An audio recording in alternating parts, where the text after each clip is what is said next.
Anyways, mamaya ako na muna sagutin. Can we have a break? Yes, let's have a Let's break. have a Hindi, eto na lang, break. girl. Let's gap ourselves. Tatanggapin natin Together. tatanggapin natin na she's not ready for a relationship right now. Pero bilang mga kaibigan mo, gusto ko mas malaman mo na we support you all the way at Yes. bagay kayo. Oh, talaga. If ever. And I like the Mo? idea na dapat siya muna ang sumagot. Correct. Oo, sino? Kayo, honestly, Fairness, ako gusto na ko si Boy magtatanong too. gusto niyo ba siya for me? Mukha kang masaya, girl, and that's what matters to us. Correct. Simula nung naging siya kay Boy Inspired, too, no? You're happy, you're Pumresh. problem-free. That's what we like about Kung saan ka masaya, susuportahan ka namin. Correct. Okay na ba yun? Hindi si Raymond. Yes, I like him for you. Talaga? Approval lang pala natin ang hinahanap nito. Oh, nako, ganun Boy, ito pala alam mo na. iniintay eh. Yaman din lamang you have our support. Supportahan mo rin.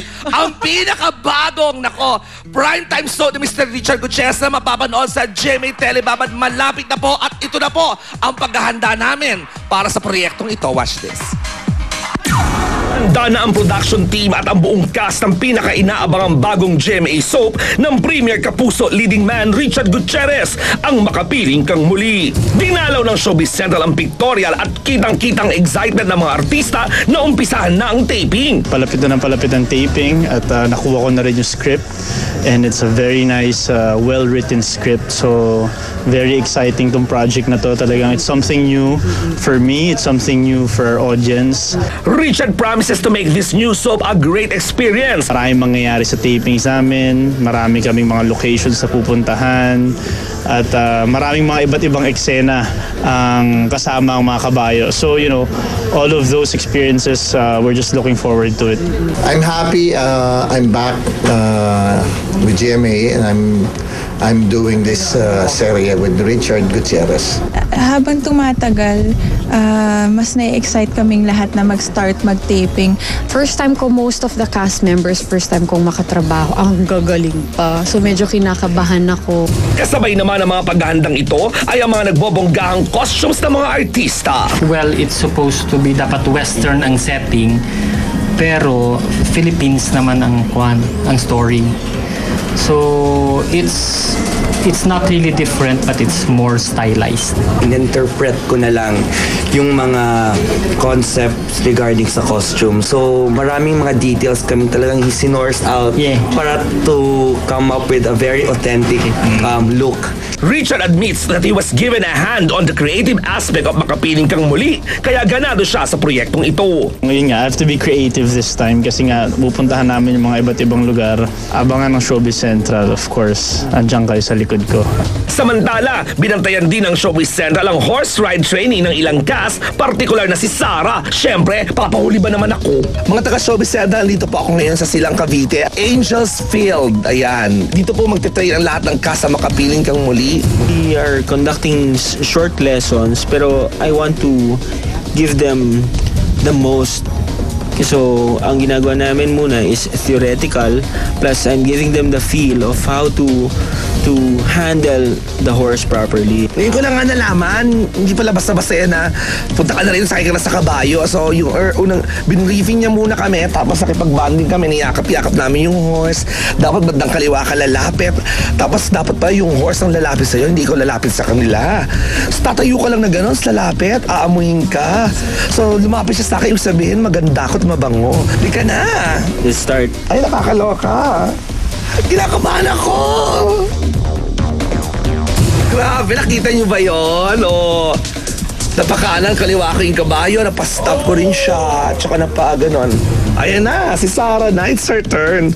Mas takot siya sa akin, pero kami ni Carla, pareho kami, yung huli namin experience sa horse, yung mga bata pa kami sa Baguio, yung ganon. Itong bata sa Sarla Bati, tinanong namin kung saan yung experience sa horse nung bata pa siya, sa kanya sa Morocco. Social, diba? At naka-outfit ang bruha, naka-boots na, yung character na. Pwede lang mag-taping to si Sarah agad-agad. She's a fast learner. She has the drive to learn more. Natutuwa ako kasi noong una, kinakabahan ako, pero gusto ko talaga matuto.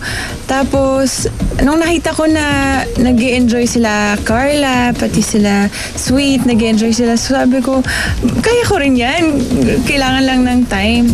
Abangan ang pagtutok ng Showbiz Central sa bawat paghahanda ng kinasasabikan ninyong makapiling kang muli sa GMA Primetime.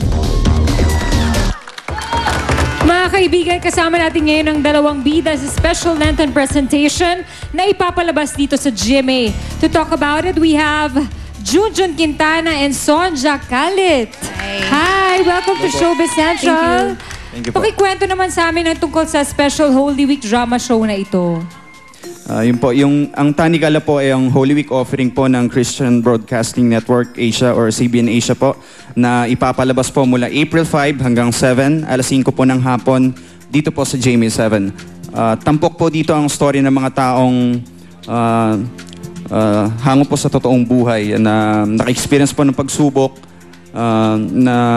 pero nabago po ng Panginoon at yun po, sobrang very inspirational po talaga ito. Okay, kailan ang showing nitong itong episode na to, itong airing? Okay, yung Tanikalang ika-4 na yugto has actually 3 episodes.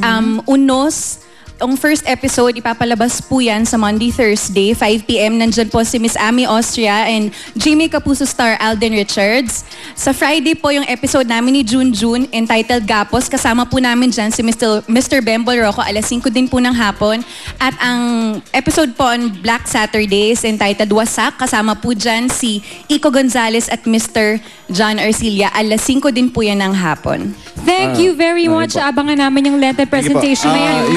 Maraming salamat. It is written by Jean Sardea po at directed by John Tan po. Ayan. And please like our Facebook page on www.facebook.com/tanikalafor. Maraming salamat po. Thank you very much. At maraming salamat din sa Villa Concepcion Wet and Wild Waves Incorporation, El De Vera Catering, at marami pang mga eksklusibong showbiz stories dito lang sa Showbiz Central. Thank you.